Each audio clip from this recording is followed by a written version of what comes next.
Hey babes, welcome back to the Blended Podcast. I'm Destiny. I'm Sierra. Today we are going to be talking about scarcity mindset, competition, and lack of community. Something that unfortunately is very common, especially in female-led industries. So community over competition, I feel like a lot of people say it, but very few people are actually living that. Like I see it on social media all the time, people sharing it, but then I don't see like the actions that come behind, actually being supporting. So we wanted to kind of share some of our experiences that we've had with competition, lack of community, and like even scarcity mindset that we've personally had within our business and how it held us back. Personally, I've had a lot of issues, especially at the beginning of my career, with all of these topics. And not even the beginning of my career, I feel like I fall into them all the time. I feel like we'll have areas and journeys in life where we're doing so well and we're thriving and everything is great. And then one little thing will happen and we'll go right back to it. Yeah. But it's really good to have a community because you can reach out to that community and they'll bring you back. Yeah. And I love that you say that because at the end of the day, the purpose of this podcast is not to say that we're better than you or like we have it all together. It's to show you that we struggle with these as well. Oh my gosh. Yes. But it's like, we just got to be aware, that's the most important thing. Being aware, knowing what's right and wrong. But we all are naturally going to fall into one of these categories at some point in our journey, if not more than once. We struggle with them as well. We're going to in the future. We're not perfect, and we just want to be super raw and vulnerable with you, which is why we also want to share experiences that we've had. I also had issues within the beauty industry where I was being led by a male or something like that. And that was who was usually at the top. I had issues with lack of community or competition or scarcity mindset. And it's a completely different experience. Yes. But you still have to struggle through those things in any industry. I feel like when you have a male, especially when you have a male in like a female-led industry who's your boss, there can be a little bit of that, like I'm in control, whatever. But I wanted to bring up, so I read this book a while ago, the founder of It Cosmetics. Yes. Okay, so she wrote an autobiography. Her story is super, super inspiring. If you have not read her book or listened to it, I highly suggest you do. But there was a part in her book where she was talking about how Forbes had reached out to her, and I don't remember like what category she was in, but it was something about most successful female entrepreneur or something like that. And she was mortified that they were putting her in this magazine without her permission and like putting her income out there. Like she was like, oh my God, like people are going to think that I'm like, trying to brag and No. And the Forbes, again, I can't remember the exact details if it was the publisher, the editor, whatever, reached out to her and was like, do you understand that when males get this, they're literally emailing us, asking us to put a higher number? What? And she was talking about in this book, she was talking about how like, as females, we're very competitive against each other. We hate against people who are successful. Yeah. Where like males are like hyping each other up. Like, that's amazing, bro. Like, and we really got to like change that narrative because I don't care what you say. It is harder for females just naturally because of the stereotypes that come with us. And we have to change that narrative and support each other so that we can thrive and succeed and not dealing like with the mental holdbacks that come within building a business. When I went to college, I was sitting in a classroom and I remember we had to do all these presentations and I read this one book. This book opened my eyes so much. And I did this entire presentation. Everyone in the classroom was shocked and floored. And it was about how we are truly built different as males and females from the beginning. They did multiple studies of children, put them in group settings, and girls will try to find points in which we do naturally relate from like adolescence, like 2 years old, right? For example, oh, I went to Disney World. Oh, my mommy takes me to Disney on Ice. Oh, I have like a Princess Jasmine. Oh, I like Ariel. Oh, I'll be her. And then everyone wants to be together. Everyone tries to stay on the same playing field. It's like bad if someone tries to outshine someone else. That's them being mean, right? But then the boys, they'll be like, "Roar, I'm the biggest, baddest thing ever." I would love if you could find what that book was and we could even share it on like Instagram, because I think it's important to know why we act the way we do, why we react the way that we do, Yeah. to just kind of change the narrative. And like, me personally, like I want to be better. Yeah, So me too. to know why I naturally act like this, it kind of humanizes it a little bit more. Exactly. You You know what was know, crazy too is like when I was in the classroom and I was doing the presentation, people were getting offended. And my professor was like, okay, this is these are science. literally, my professor was like, this is science and these are facts. And some of the girls were like, well, that's not okay. And I was like, yeah, but that means that you're upset with the reality that we create within ourselves, within our own society, within community. And that's the whole point. And we need change. Exactly. And that's the whole point of It's why she supposed to offend dedicated. you. Exactly. Like she dedicated her life's work to figuring this out. And so Yeah. that everyone can like be their best version of themselves. And I thought Yeah, that was I beautiful. love that. That's Yeah. so very interesting. Honestly, the lack of community and competition was one of the reasons that I went out on my own, because there was just a lot of hate, especially because I think I was always the youngest stylist. I was in school at 19 and then I graduated when I was 20. There was a lot of hatred that happened, not really within my first salon. They were all really supportive. But there were a couple of stylists in the second salon that would assume that I was busy because I was friends with the owner, or just make these assumptions that I was taking all the clients, not realizing that I had been building my business on Instagram like from the beginning. Yeah, My yeah. clients weren't even calling the salon to like book me. Yeah. We would, share our analytics in the back room, just to like encourage, like, okay, this is what you guys did this week, like this is what we should do next week. And people would be upset because like, my numbers would be higher. And Yeah, I it don't know was if really I like that when companies do that, because I feel like it does create a form of like competition within the group in general. well, Because and I think it really goes with how you are running your salon Mhm. and how you are addressing like certain situations.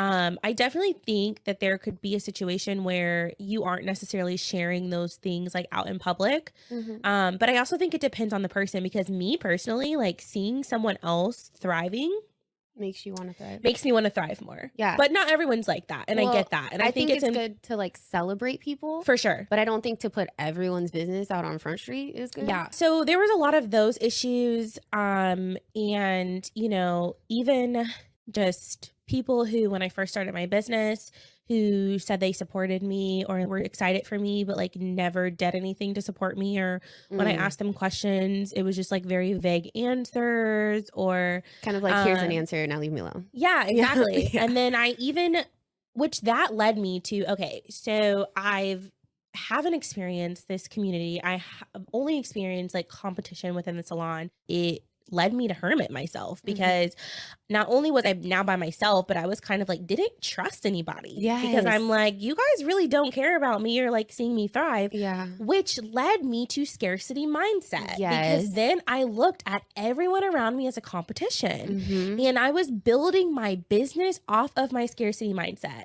I was working crazy hours because I was like, oh my God, if I tell this person no, they're going to go to someone else. 100%. Or I was basing my prices off of the competition around me. That's Just a very common. setting things up within my business that were not my goals, but were more so me subconsciously competing with the people around me, whether I knew it at the time or not. Mhm. And it really held me back in the beginning of my career. And I just look at like the stress that I had and the decisions that I made, and how it all just kind of like came back to that core healing of, I needed to realize that just because certain people in my life had made me feel this way didn't mean that everyone had those intentions. And it's really taken me a long time to build that community back. I'd say like 2022 was really a really strong year for me for community. And 2021 is probably when I started. I do hair extensions, and the hair extension community Mhm. is so competitive. It's really disgusting. There is an amazing revolution happening that I am involved in, where we are trying to change the narrative of like the extension community. I think that because there's such a high price tag that comes with extension services, Mhm. it's easier to be more competitive, because if you don't get that client, you're missing out on a high ticketed service. Yeah. A lot of these companies are supportive of you if you're investing in them. Yeah. So if you're using their brand, if you're using their technique, they're supportive of you. But the moment you retaliate or even just like start using something else, they're talking crap about you. And I hate it. Like so, not even just not following. Or girl, not I hate engaging. it so much. I jokingly say this, and I'm going to put it out there because who knows who has resources. But I'm like, there's going to be a documentary Girl. on the extension community. Like how like Victoria's Secret had one.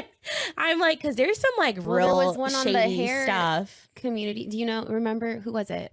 Chris Rock. Yeah, Was yeah, it Chris yeah. Rock? Well, good hair, like Good the hair. stereotype that comes around good, like having good hair or whatever. Yeah. Those are kind of some of the experiences that I've personally had. And, as much as I've experienced competition and lack of community, I've also given that off as well. I hate to say that, but just to be super honest, like, Well, when you're hurt, you hurt people. yeah, exactly. And I think that's the problem within the industry in general is like you come in and you're almost hazed and it causes all of this pain. And like, I remember I had a lot of the same experiences as you, where when I first got into the industry, I was young, I was 18, and people would ask my age, and I've never looked my age. They would look at me and immediately be like, oh, she's new, she's a baby, she's not experienced, she can't do hair.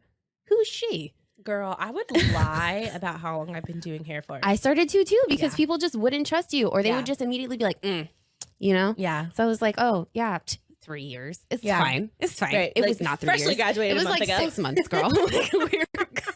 It's fine. I had a lot of struggles in that way, where there was a lot of people who were acting like they were there for me, acting like they wanted to support me. And then when I would actually ask questions about, say, formulation or, I don't know, just application, things like that, it was, just do this. And then they would roll their eyes and like leave. And you'd be like, I feel like an idiot. I've had multiple situations where stylists have not necessarily reached out to my clients, but they've like called the salon and they straight up told them that like I wasn't available or I wasn't there anymore. Girl. Oh, that's real shady. Okay, so I wouldn't do nothing like that. But I had some like severe trauma. That's so mean. From like my first 2 years in like severe trauma. Mine was more so issues with like, they made me feel like I didn't fit in. Yeah. They made me feel like, I mean, Thankfully, we I talked never- about how we both have experience being multiracial and how that never really fit the standard. And I was told wear more makeup. I was told look older. I was told my hair wasn't professional. I was told, oh no, you need to make it a fro.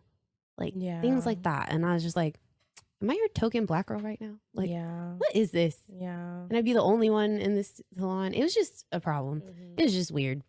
But I had experiences like that. And then even moving throughout the career, this is maybe 5 years in, I still go back to scarcity mindset because a salon opened up down the street from my lash studio. And I remember one of my friends that also has a business, she came to me on a walk one day and she's like, hey, I just want to let you know there's like a new lash studio opening up down the street. And I was like, what? She was like, yeah, there's a new lash studio. Like, don't worry, you're completely different. Like, it's totally fine. I just wanted to tell you. And I was like, why would you tell me that? And she was like, what do you mean? Immediately, I started panicking. They have more beds than me. Like, because, the first thing we do now when like something happens is we're like, I'm going to check the gram or whatever and like see what they're about. I go in on Google. I'm like, these people have like multiple locations, multiple beds. Like, they seem like they're doing so much better than me. And I immediately felt like everything I had accomplished was nothing. And I remember I called you in a panic. Yeah. And I was like, I need to lower my prices. Their prices are lower. They're more experienced than me. All my clients are going to leave. I am so screwed, blah, blah, blah, all these other things. And then you were like, no, girl, listen. I was literally like, their styles are not what you do. Like, their clients are not your clients. And they're not. And I knew that, but it was just weird to see. Like, I was like, they're so much further than me. And I'm just this little baby, like, lash artist. And that's not what it was. And that goes to show you how it came back, all the trauma. And it all came back. And not being secure in your ideal client at that moment. And I wasn't. I wasn't in that moment. And it let me go back into that terrible place. Yeah. Which, if you have not listened to our last episode, we go into detail about finding your ideal client. And honestly, knowing that is going to help a lot with that scarcity mindset, because you're going to get to the point where when you have people that don't book with you or leave you or whatever, instead of like freaking out about it, you're Mhm. going to realize like there's a reason that they're not there because they don't Yeah. align with your business. Yeah, they're what isn't meant to be isn't meant to be, and just let it go and move on and thrive in other ways. But I just remember we had a really good conversation, and it even took Destiny. Like, I got to a place where I just kept going so far down. I was like, ugh, I'm not a good lash artist. Ugh, I suck. Yeah. And I remember Destiny, this girl, like, I was so bad that this girl had to go to the person I looked up to most as a lash artist at the time. She went to this girl's Instagram, screenshot her work, and then screenshot my work. Oh and my put God, them, I did. yeah, and she put I them did. I forgot right. about that. I keep that in my I'm like, girl, this is the same. Like, Yeah. you're literally the same. I was like, I am trash. I am le trash. Like, but she put the pictures of the other lash artist's work right above my work, and I was like, oh my God, yeah. like, I did that? And she was like, girl, yes. Like, what is wrong with you? You're crazy. I It's don't a know. mental block. Yes, like, Yeah. but imposter It's real, syndrome. girl, is real. It's so real. And I still, like, to this day, like, my struggles with scarcity mindset aren't as much with like my clients, you know, wanting Yours to is lower my finances.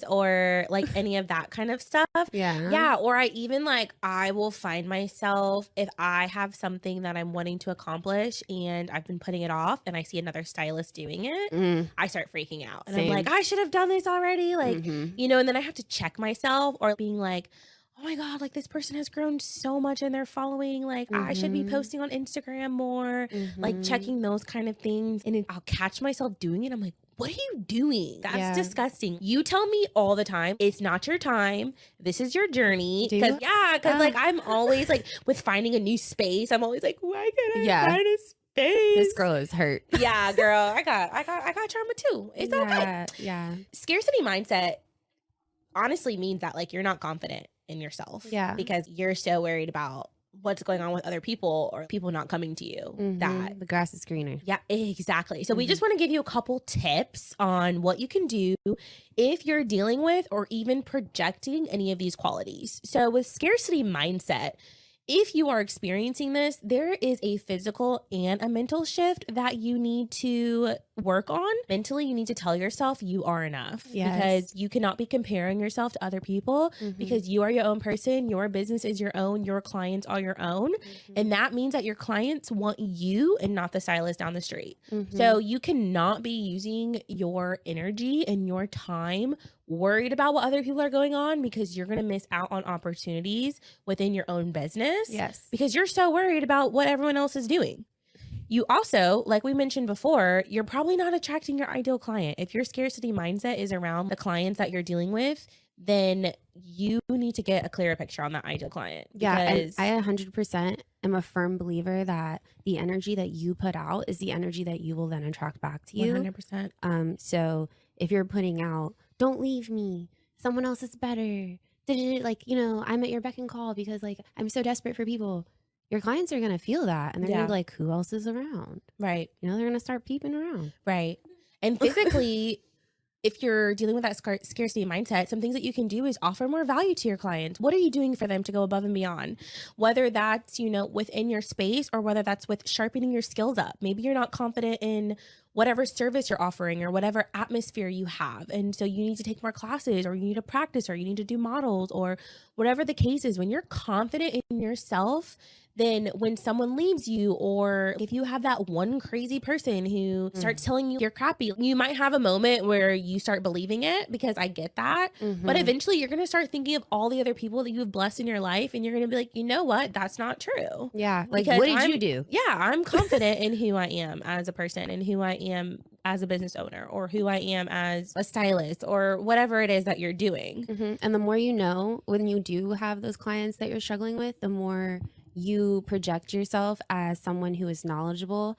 And then that just builds the trust more and you can help them get through those moments. Yep. Competition and lack of community. If you're experiencing it, remove yourself from that situation, even if that means finding somewhere else to go. If you're a stylist in a salon, There are so many salons in Jacksonville. If you're a photographer working for someone else, there are so many photography studios. Like, there's no excuse. Or start your own. Yes, like 1000%. There's no excuse for why you should be miserable in the atmosphere that you're working in. There's none. It's not worth it. There's no excuse. Stress kills you. And if you're the person projecting that, just stop. Like, honestly, we don't it's like not you. Cute. It's not cute. It's really not. It's actually kind of annoying. It's terrible.